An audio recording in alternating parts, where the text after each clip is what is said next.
Over the last few weeks, Gege and Uruame have both solidified themselves as the strongest Sukuna Glazers in history. However, with the early release of chapter 256, we can see that Gege has finally learnt from the error of his ways and pulled a full 180 on the King of Curses. As if this chapter wasn't crazy enough already though, the ending may genuinely be one of the best written reveals I have ever seen Gege pull off. To be totally honest, both Sukuna and Uruame should be crazy embarrassed because I really don't see how they walk away from this. Anyway, enough of the anti-Sukuna glazing, let's just jump straight into the best chapter of JJK we have seen in a very long time. Obviously, Gege couldn't only hate on Sukuna this chapter, so he was sure to glaze him pretty damn good in the beginning. Following Sukuna's Black Flash against Titty Man, Sukuna recovers all of his reverse curse technique and regrows both of his right hands. The narrator then explains that since the upper right hand required healing the soul, he prioritized that over healing his heart since doing both is still a little bit out of reach for now. The mini Avengers then assemble as Maki, Yuji, Chozo, and Miguel continue to rush in and try and end Sukuna. However, Sukuna is way too fast and uses all 4 arms to land 4 black flashes at once, one on each opponent. Depending on which way you want to look at it, it would definitely seem that Sukuna just broke the record with 5 black flashes in a row. This also means that all 4 opponents are down for the count, at least temporarily. Right as Sukuna is about to finish Yuji off though, he senses something approaching fast but still fails to evade the giant fist knocking him from across the street. And it is now prime Allons-Y glazing time, because I have predicted this since the very moment we saw him disappear, but Yuta Ogoatsu has returned alongside Rika Oromoto, the Queen of Curses. He may not have the 6 eyes yet, but Yuta Ogoatsu and Rika have returned to finish the job once and for all. Yuta finally puts the ring on and begins his 5-minute connection to Rika, and as much as I hate to admit it, Sukuna does seem pretty unbothered by this, but he does at least take a second to appreciate the sudden surge in cursed energy. Sukuna quickly recaps what abilities Yuta has copied, but Yuta interrupts his thoughts by claiming that he hasn't had a reason to use this one yet. Rika then hands Yuta a knitting needle, which snaps pretty effortlessly. Yuta then buys himself some time by explaining that the needle he just broke was in fact a seal, and this activated his predetermined backup plan should he lose the first time round. Sukuna then immediately senses the giant presence of none other than Ryu Ishigori, whose scar-ridden face laughs as he fires a massive granite blast from alongside Yuta. Sukuna obviously effortlessly dodges this blast, but gets caught off guard when Takako Uro's sky manipulation redirects Granite Blast back into Sukuna's path. Having fully recovered his reverse curse technique, the King of Curses should take minimal damage from this attack, but he does almost immediately lose his newly gained right arm. We then get to see Sukuna's thoughts as he reveals that a massive output bolt of lightning was expertly hidden behind Ryu's Granite Blast, which is what cost him his arm. Apparently, only a master of cursed energy manipulation would be able to do this without it getting absorbed into Ryu's Granite Blast. And then Gege reveals that Hajime fucking Kashimo has returned. Now, I had no clue what was going on at this point because obviously these guys are dead, but I find Ryo so damn cool that I honestly didn't give a shit when I was reading this. But don't get me wrong though, Kashimo's still very much a farmer in my eyes. No matter how much Gege glazes in this chapter, that will never change for me. Anyway, Sukuna looks over at Ryu and Yuta while continuing his internal monologue. He determines that Ryu's injuries were definitely beyond the reach of reverse curse technique, and also points out that Yuta has been keeping his distance with Rika and Ryu by his side almost like bodyguards. Sukuna then smiles and starts to explain what's actually going on, but Yuta then cuts him off by explaining that he is currently using a copied version of Principal Yaga's Curse Corpse technique. I absolutely love this reveal since I have always wondered if Yaga could have effectively resurrected dead sorcerers and then utilized their techniques. What's the most cool part about this though is seeing a flashback to the 1-month training time skip. In the 1 month, Yuta collects and prepares the dead sorcerers to become cursed corpses ahead of time in order to reduce the output strain in the fight. Unfortunately though, Sukuna's black flashes were enough to recover Sukuna's trump card, Malevolent Shrine. So for the first time ever, we see Heian era Sukuna pull a domain expansion on none other than Yuta Ogoatsu. After seeing Sukuna's domain break Infinite Void, Yuta decides against clashing his own domain, and instead pours all of his remaining resources into Reinforcement and RCT. To top it all off, Yuta buys himself some extra time with a Falling Blossom emotion technique that he learned from Gojo secretly during the 1-month time skip. And again, I'm so grateful to finally get some answers on what was going on in that month. Sukuna laughs and claims that Yuta is exceptionally strong, but he is not Satoru Gojo. The level of concentration that it takes Yuta and Rika to survive Shrine means that they are incapable of moving or fighting. After all of the cursed corpses get absolutely shredded into dust, Sukuna laughs and claims that Yuta cannot possibly beat him. His smile falters though, as Yuta smiles back and says, "I know, but he can."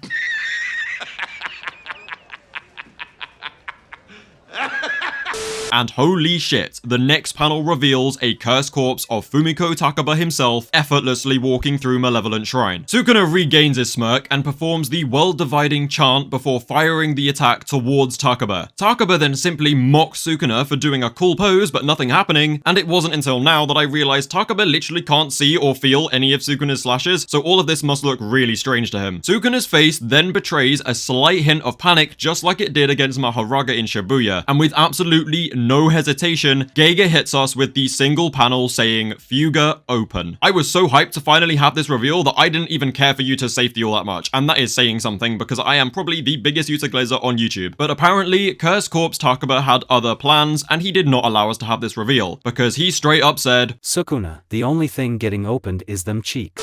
Sukuna then instantly threw it back, which caused a level of disruption in Sukuna's cursed energy control that he had only ever experienced against Satoru Gojo himself. And this not only caused Fuga to fail, but the entirety of Malevolent Shrine. In much the same way he did for Maharaga during his fight against Satoru Gojo, Sukuna screamed in desperation for Uruame, who was fighting Kinji Hikari on a mountain of ice overlooking Sukuna's fight. With that scream, Uruame looked down and witnessed her master show weakness for the first time in history. Uruame simply could not believe that Sukuna really thought he could lose this fight and was showing genuine terror. And it was this single second of hesitation as Uruame looked in shock at Sukuna's weakness that Hikari took the opportunity to kick Urame's head clean off her shoulders and finally end that fight. Sukuna had already recovered his composure though and cared very little for Urame's death, since Yuta's 5 minutes was up and Takaba disappeared, removing the main threat to Sukuna's life. Sukuna's smile returned and he claimed that he didn't need a domain to beat Yuta, but his thoughts were focusing on something a little bit more worrying to him. And the thought that had been worrying Sukuna so much, which had been stuck in his mind since Yuta revealed the technique, was why hadn't Yuta revived Gojo Satoru as a cursed corpse too? Before he could worry about this any further though, a recovered Yuji Itadori dropped from the sky next to Yuta Ogoatsu. Sukuna assumed it must have been a result of Wee Wee's teleportation technique again, simply dropping him in the sky, and assumed that the others that he black flashed most likely got away with Wee Wee and are currently being healed. However, he kept up his composure and remained unbothered. Of course, he had to keep up his hating streak, so Sukuna mockingly looked over at the pair and said, "So, ready for round 2? Sukuna's smile faltered yet again though, as Yuji Itadori simply smiled back, and pointing behind Sukuna, he said, "Sure, but first, someone's got a question for you."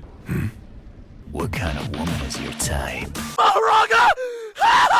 Yes, for anyone wondering, I do consider this to be one of the biggest waste of time in my entire life. That being said though, I did intend for this video to just be one giant troll because obviously April Fools, but to be completely honest with you, when I read it back now, I really enjoyed the chapter. Like, I know that's what I normally say at the end of an actual chapter review. I don't know, I've just convinced myself that I've written an amazing chapter of Jujutsu Kaisen. I'm not even gonna do my whole like, I hope you enjoyed the video, like and subscribe thing, because realistically, I don't think anyone made it this far in. I made it as just a massive shitpost for April Fools, so just piss off and enjoy your day. I'll see you on Wednesday.